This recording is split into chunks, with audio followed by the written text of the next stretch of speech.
هذيك العشير. شو زعما؟ الا غابوا السبوع يحكموا القروده ولا شنو؟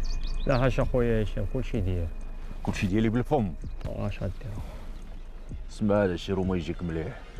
تيراني انا اللي مطراسي، وانا اللي كندخل يلعب فيه، واللي دخل بلا ما يديكلاري كتجي الضربه من حيث لا يدري.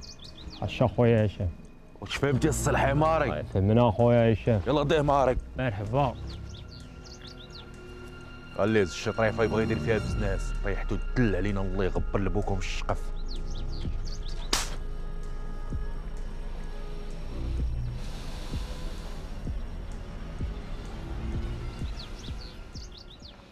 مالك؟ هي خالتي شتيها؟ خالتي عزيزه عليا هاد المونيكه هادي، شراها لي بابا الله يرحمه، وحتى هي سميتها مالك الصغيره.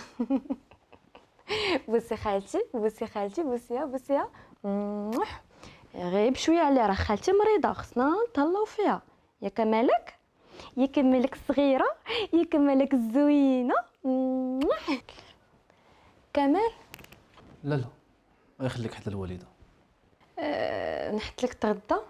لا تغديت عاد جيت غير نبدل حوايجي ونمشي. واخا خويا كمال. قولي لي، خاصك شي حاجه في الدار؟ لا لا لا، ما خص والو. وانتي خاصك شي حاجه؟ لا لا خويا كمال، خاصنا غير سلامتك وصافي. لا لا يخطيك. امين يا ربي. وتنتا الله يخليك لينا ويخلي لك ماماك، شافيها يا ربي. امين. شكرا بزاف على الدعوات الزوينه اللي قلتي. المهم انا خليت لكم الراحه، خاصك شي حاجه ما تحشميش، عيط ليا.